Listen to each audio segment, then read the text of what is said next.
ప్రెగ్నెన్సీలో life style సరిగ్గా maintain చేయకపోవడం వల్ల, అంటే టైంకి డైట్ కానీ, స్ట్రెస్ కానీ, స్లీప్ హ్యాబిట్స్ కానీ ఇలాంటివి మెయింటైన్ చేయకపోవడము, అలానే వాళ్ళ హార్మోన్స్ ఉత్పత్తి డిఫరెంట్గా అవ్వడము, అండ్ దాంతోపాటు కొన్ని కారణాలు, తెలియని కారణాల వల్ల వాళ్ళ లైఫ్ స్టైల్ ఫ్యామిలీలో జెనెటిక్ హిస్టరీ ఉండడం, ప్రీడిస్పోజిషన్ ఉండడము, అలానే వాళ్ళకు ఒక 5 నెలల్లో వాళ్ళు ఉన్న వెయిట్ కంటే అతిగా బరువు పెరగడము, ఈ కారణాలన్నిటి కారణాల వల్ల మల్టీఫ్యాక్టోరియల్ అంటారు. ఇన్ని కారణాల వల్ల వాళ్ళకు డయాబెటీస్ వచ్చినప్పుడు ఆ డయాబెటీస్ చాలామంది డైట్తో మార్చుకోవడానికి ప్రయత్నిస్తారు.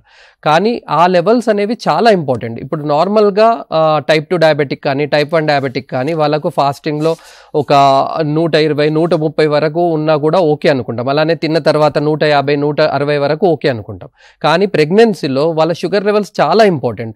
వాళ్ళకు ఫాస్టింగ్లో 90 కంటే ఎక్కువ కాకుండా చూసుకోవాలి, తిన్న తర్వాత 220 కంటే ఎక్కువ కాకుండా చూసుకోవాలి. ఎందుకంటే ఈ ప్రభావం ప్రెగ్నెన్సీ మీదనే కాకుండా ఫీటస్ అంటే బేబీ మీద కూడా పడే ఛాన్సెస్ ఉంటుంది. దానివల్ల బేబీ సైజ్ పెరగడము, ప్రెగ్నెన్సీ డెలివరీ టైంలో కాంప్లికేషన్స్ రావడము, ప్రెగ్నెన్సీ టైంలో సెకండ్ థర్డ్ ట్రైమిస్టర్లో అబార్షన్స్ పెరగడము, అండ్ డెలివరీ అయిన తర్వాత కూడా డ్యూరింగ్ లేబర్ అంటే డ్యూరింగ్ బేబీ తీసేటప్పుడు ప్రయత్నాలు కష్టంగా ఉండడము, సి సెక్షన్స్కి ఎక్కువగా వెళ్ళడము, బేబీ సైజ్ అతిగా పెరిగిపోయి అబార్షన్స్ అయ్యే ఛాన్సెస్, ఇలాంటివి ప్రెగ్నెన్సీ రిలేటెడ్ కాంప్లికేషన్సే కాకుండా బేబీ రిలేటెడ్ కాంప్లికేషన్స్ కూడా పెరిగే ఛాన్సెస్ ఎక్కువగా ఉంటాయి.